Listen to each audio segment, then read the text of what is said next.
Spencer, it finished 0-0 at home to Welling United this evening. I guess if you can't win, don't lose. I think you have to look at it in the context of we've had a really horrible 7 days. We've had, before tonight, 2 great results. We've drawn with the league leaders, arguably deserved to win that game. We've beaten a team that were unbeaten in 23, but we've lost 4 key players in those 5 days. These are massive players. We run a 17-man squad, and we've suddenly gone from 17 don't panic, and they've all come at the same time, and we've almost had to go scratch in this game tonight. But when you miss your 10th penalty, we believe, out of 14, that is just not good enough. And we've let it know, not just at Jordan, as a group, it's going to cost us promotion attempt through the playoffs at this rate. I thought it was a strange game. I thought we were totally dominant for the first 30 minutes. We hit the underside of the bar. I think there's 2 penalties in there. The one around Salim, he's got his neck, that's a penalty and a red card. The next one is a long way from me, but the players are saying it's a pen. We are totally dominant. And we've had set pieces into the box which have been bouncing around, and someone needs to be there to stick them away. And then I thought the last 15 minutes half, Welling came into it, and they grew in belief that because we hadn't scored, we should have been long away. And it was a bit more even that 15 minutes, and we'd stepped off it, and we gave Welling belief.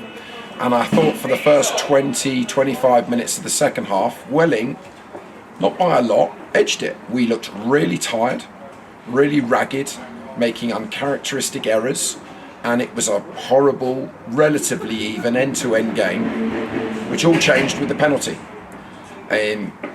We miss it, obviously, and then for the next 15 minutes we're absolutely all over them again, and they're clearing them just off around the line. We've had chances, and we've got to win the game at that point, and it's only in stoppage time that evens it out. So for the vast majority of the game we've been the dominant side. Clearly we've missed the best chance of the game. I think there's at least another 2 penalties in there and a red card, but we've not done enough. But we are, at 3 o'clock today we had 13 fit players. We had to desperately get Alfie back in, who we've been monitoring and talking to regularly, and Jim, myself and Alfie have been on it most of the day getting that registration done, which got very complicated. So I'm grateful to other clubs, Thatcham, Gosport, that helped, and obviously Jim. And it's been a really, really difficult few days. We expected another lad to sign today that we haven't even seen, who's just been released from a pro club. We've had a youngster in here today from Wimbledon, so we're going to train Thursday, but we just don't have the finances to sign lots of other players. We just don't have it. We're looking at youngsters and loans. It's where this club is.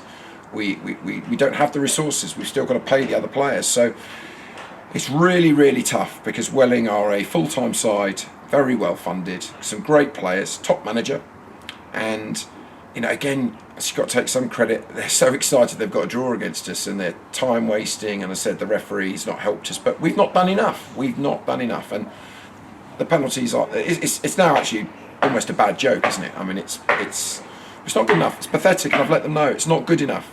Too many players gave 6 out of 10 performances today, and we're being harsh because we've drawn 0-0, which it shows you how far we've come. But if we want to get into the playoffs, and with the games we're playing at the moment, we now have Dartford second away from home, and then Havant, one of the promotion favourites, I think they're third at home, and we are beyond threadbare. So we'll see where we are Thursday night. Hopefully Ollie will be, recover from illness, but he's quite poorly. And the other 3 are injured, and these are key players for us. All 4 of them. So we've gone from being 17 players this time last week, and suddenly we're 13, 14, and we'll have to see where it gets us. So I'm incredibly frustrated, really frustrated with the level of performance, the ups and downs of the performance. Clearly the missed penalties. I think the referees let us down. I'll be very keen. Salim's just got to go down there. It's ridiculous. He's got his arm right around his neck from my angle, and why he doesn't go down and takes the shot. But that's the youth and inexperience. He's such a good lad. He wants to try and score, but very, very frustrating. But we are now looking at league tables. We are looking at other results, and I suppose the results have relatively gone our way. There's a lot of draws, and we have to go again. But wow, how hard is it, this run we're in? But we haven't lost, but we haven't done enough to win the game, and we have to somehow pick ourselves up to go to the team that's second in the table away from home on Saturday. What a challenge that is. And do you think, is there anything you can do to address the penalty situation? Is it as simple as practice in training? No, it's a skill. You sign Cardini back, put me on. I used to take penalties. I mean, honest to God, you hit it hard, you hit it in a corner, or you hit it down the middle, but these are just not good enough. And it's costing us. I mean, I don't even want to look at the points between that, and let's try and be sensible. Some really, really harsh refereeing decisions throughout the season. We would absolutely already be sitting comfortably in the playoffs. I wouldn't surprise me if we were third or fourth right now.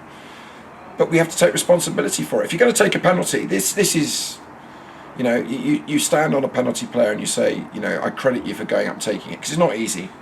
You can't miss 10 penalties, whatever it is in the competition. It's cost us the trophy, a run in the trophy, finances, chance of going to Wembley because we're a very good side, and then in these league games, and you know, sometimes people got to take responsibility. You know, it wasn't good enough. We got sloppy at the end of that first half, just arrogant, almost like we were bored, so we try something silly. And penalties, it is a skill, but you know, the penalty's not good enough, and everyone's got to stand up and be counted. And you know, I know we're ragged at the moment tonight.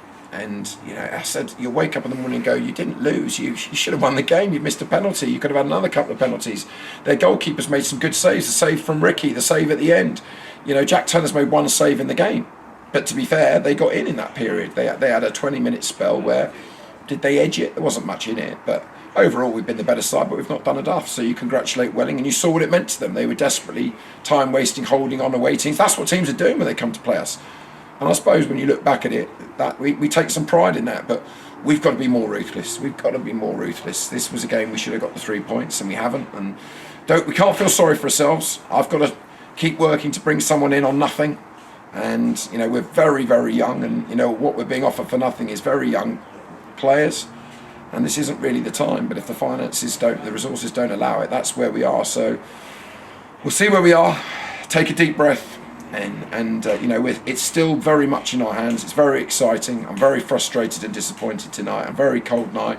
Really thankful for the fans who turned up, and you know, and you know, I was also want to congratulate the Welling fans who turned up. We certainly gave it a row as well. So good, you know, good for them. So, you know, we go again. We didn't lose, and we go again Saturday. Is there any news from the treatment table on Reggie, Mason, and John at the moment? Yeah, buy a ticket. It's a queue. It's. Every team gets injuries. We've done reasonably well this season. We've missed players like Mason before and Ollie, and earlier in the season we had Deering out for a long time, and we've had others. Kenny was out for a long time, but to get 4 key players in 2 games over 5 days, wow. I mean, it's and we don't know. It's too early to say how long they're going to be. I mean, you saw 2 of them were here tonight, and one's on crutches. All we can do is hope. They're young guys. They've. It's too early to say, but it's 4 massive players for us, and you know, we were rag-ass Rovers at the end. There, people having to play out of position because we look tired. Is it mental tiredness? Is it, you know, we've not been training much because we're giving them the time off, but we are coming in Thursday almost for a physio session. We've got to just keep people ticking over, and I suppose it's exciting. We're going to a team that's really pushing on Saturday. We look forward to that. Lovely stadium, be a good crowd. I know we'll travel well, and then Havant here on Tuesday again. So we've got to stay in it and somehow get some players back, or try and strengthen the squad. But we do need men at this point of the season. You know, we've got six and a bit weeks to go before we hope the season extends. You know, I said I'm still really strong. Such a great opportunity missed, because second half we weren't good until the penalty, and after that, even though we missed the penalty, I thought we were dominant from that point, and very frustrated we haven't taken the 3 points. But we'll look back at it. It was another clean sheet, and Jack's only really made 1 save. So against a side that's full time and full of ex-pros, and you know, with fabulous players. So we go again. Let's buckle down Thursday night, see what we've got, and massive challenge over the next week. Brilliant. Thank you, Spencer, and speak to you soon. Thank you.